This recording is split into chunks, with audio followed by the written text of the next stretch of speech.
त्वा गणपतिगुं हवामहे कविं कवीनामुपमश्रवस्तमं ज्येष्ठराजं ब्रह्मणस्पद आनशृण्वन्नोतिभिः सीदसादनं प्रणो देवी सरस्वती वाजेभिर्वाजिनीवती धीनामवित्रवधू गणेशाय नमः सरस्वत्यै नमः श्रीगुरुभ्यो नमः हरिः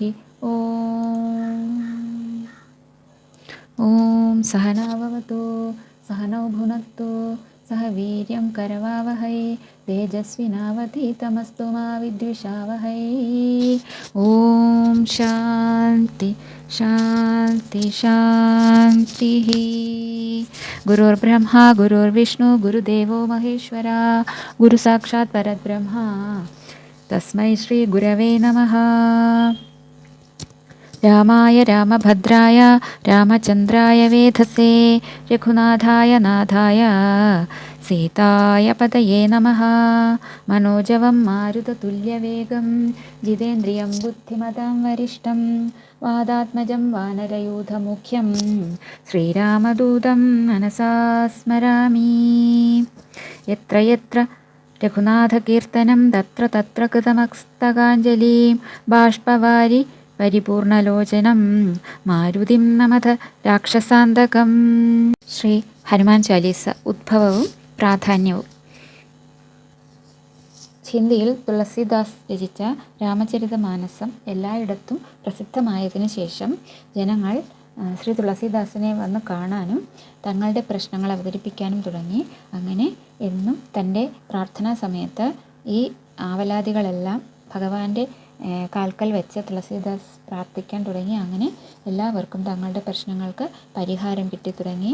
വളരെ വലിയ വ്യത്യാസമാണ് എല്ലാവരുടെയും ജീവിതത്തിൽ ഉണ്ടായത്. അങ്ങനെ തന്നെ അതുകൊണ്ട് തന്നെ തുളസീദാസ് ഒരു അത്ഭുതം പ്രവർത്തിക്കുന്ന വ്യക്തിയാണെന്ന് എല്ലായിടത്തും കിംവദന്തി പരക്കുകയും ഇതറിഞ്ഞ അക്ബർ ചക്രവർത്തി, അന്നത്തെ ഭരണാധികാരി, അദ്ദേഹത്തെ കൊട്ടാരത്തിൽ വിളിച്ച് ഇതുപോലെ അത്ഭുത പ്രവൃത്തികൾ കാട്ടാൻ നിർബന്ധിക്കുകയും ചെയ്തു.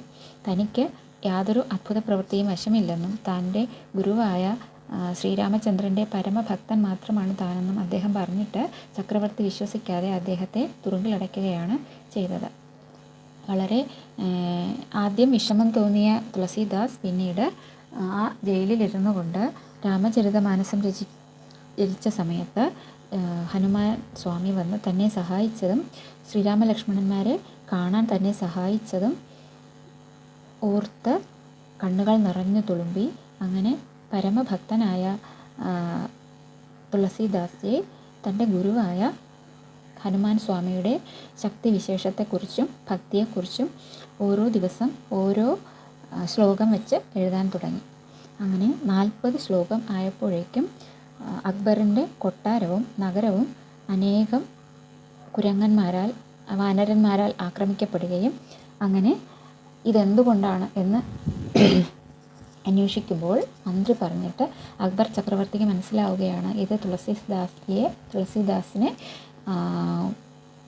തുറുങ്കിലടച്ചത് കൊണ്ടാണ് എന്ന് മനസ്സിലായിട്ട് അദ്ദേഹത്തെ വന്ന് കാണുകയും ഈ വാനരന്മാരുടെ ആക്രമണത്തിൽ നിന്ന് തങ്ങളുടെ രാജ്യം രക്ഷിക്കണമെന്ന് അപേക്ഷിക്കുകയും ചെയ്യുന്നു. എന്നിട്ട് അദ്ദേഹത്തെ തുറുങ്കിൽ നിന്ന് മോചിപ്പിക്കുന്നു. അതോടെ വാനരന്മാരുടെ ശല്യവും മാറി. അപ്പോൾ അതാണ് ഹനുമാൻ ചാലീസയുടെ പ്രത്യേകത. അങ്ങനെയാണ് ഹനുമാൻ ചാലീസ 40 ശ്ലോകങ്ങളാണുള്ളത്.